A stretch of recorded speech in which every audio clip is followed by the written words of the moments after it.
En la época en la que el Guernica vino casi por su propio pie a España, a Madrid, era su director general de Artes Plásticas, que estaba, el director general de Bellas Artes era Javier Tusell, de quien dependía directamente. Y cuando llegó Javier Tusell al ministerio, ya fijó su gran objetivo, la recuperación del Guernica. Ya no fueron especulaciones, sino Javier era una persona muy tenaz, que le gustaba rematar las cosas, y bueno, se dejó realmente el pellejo en la empresa. Y teníamos un equipo y había una serie de gente que efectivamente estaba trabajando en el tema.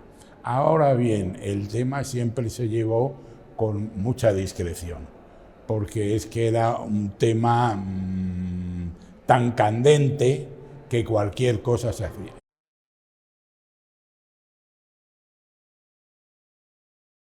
Picasso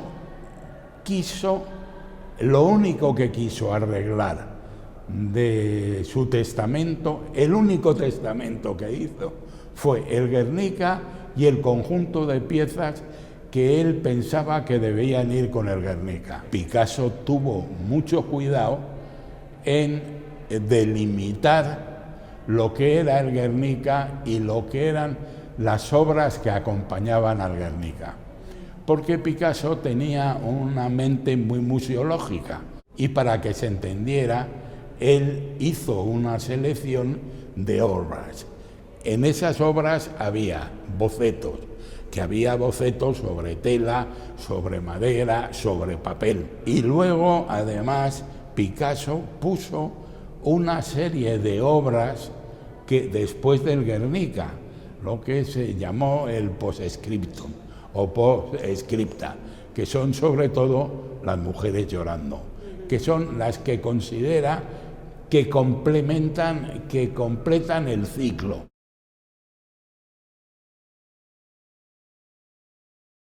Con quien tenemos todos una deuda impagable es con Roland Dimas.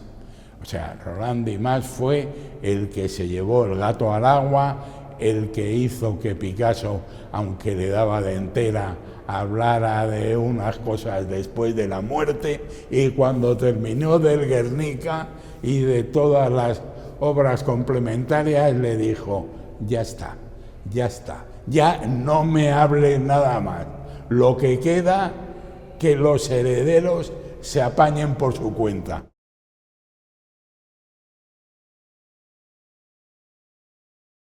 La herencia de Picasso era muy complicada. O sea, era una familia en la que cada cual tenía su origen. Jacqueline fue absolutamente leal, porque ella conocía la voluntad de Picasso y no quiso separarse de esa ni un milímetro. Jacqueline no tenía ningún compromiso ni de ningún tipo con el Estado español. La persona que fue más beligerante fue Maya. Cuando ella se ponía en contra de una cosa era porque creía que era la opinión que hubiera tenido su padre.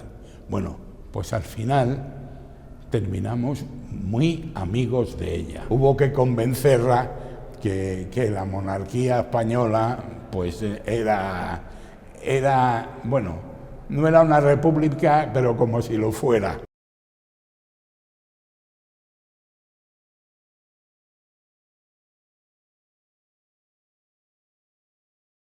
Claude era otra generación. Y bueno, Claude de vez en cuando pues se quejaba de que no se les hubiera consultado más, que no sé qué, pero bueno, es que si es que ya lo había dicho Picasso, ya estaba dicho. En Cataluña los amigos de Picasso sabían que Picasso quería que el Guernica viniera a Madrid, y ahí tuvimos una grandísima ventaja, porque, es decir, Si Barcelona no hubiera estado en esa inteligencia, pues hubiera sido mucho más complicado. Luego salieron muchos espontáneos, o sea, los que pensaban que el Guernica tenía que ir a Guernica, los que pensaban que el Guernica tenía que ir a Bilbao, los que pensaban que el Guernica tenía que ir a Málaga, etc. Eso eran especulaciones. O sea, es decir, lo que facilitó mucho el tema era que el núcleo duro de los amigos de Picasso sabían que el Guernica era para Madrid.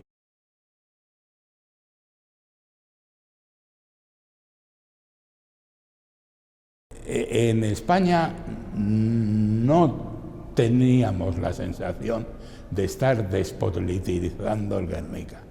Al contrario, era un testimonio de enlace de la España después de Franco con la España de la República. Si ahora coges documentos que hay y tal, pues estaban hechos también cara a la galería. Estaban las cosas muy revueltas, los ánimos muy revueltos, y todo lo que contribuyera un poco a la tranquilidad, ahí estaba. Y entonces hubo que decir pues que el Guernica ya era una cosa que se había pintado en el año 37, que era la guerra, que era no sé qué, y que ahora ya Picasso no era ese rojo peligroso que pintó para el pabellón de la República, para que no exacerbar los bajos instintos, por así decirlo, porque claro, era una gran responsabilidad traer a España el Guernica y tenerlo expuesto al público. O sea que cualquier cosa, porque no hace falta que hubiera tenido un atentado que lo hubiera tal, sino directamente cuando estaba tras el cristal, con que alguien hubiera tirado un bote de pintura, ya, vamos a ver, no es que se hubiera armado, pero hubiera tenido una grandísima repercusión.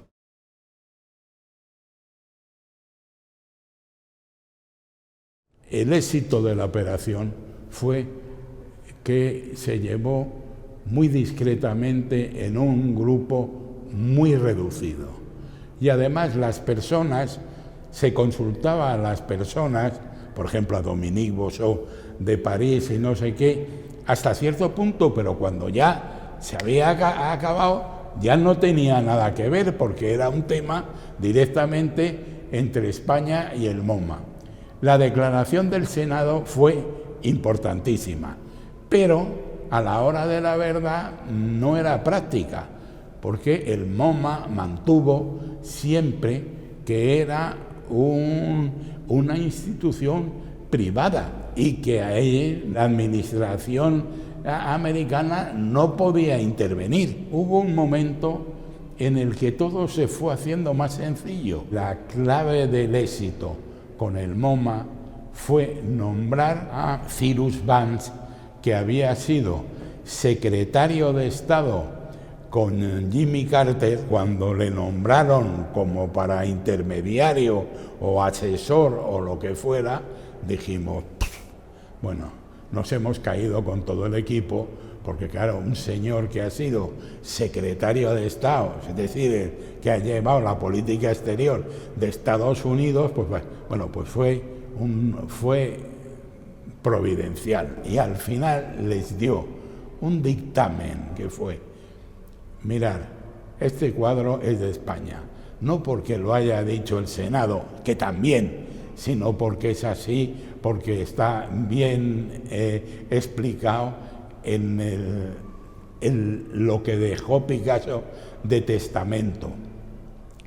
Pero si el Museo de Nueva York pone más problemas de la cuenta en soltar el cuadro, eso va a repercutir en contra de los Estados Unidos, porque se va a considerar una política imperialista de los Estados Unidos. Fue una opinión, un consejo, un dictamen que bueno, nos dejó sorprendidos. Nosotros tenemos deudas con Roland Dimas y con Cyrus Vance.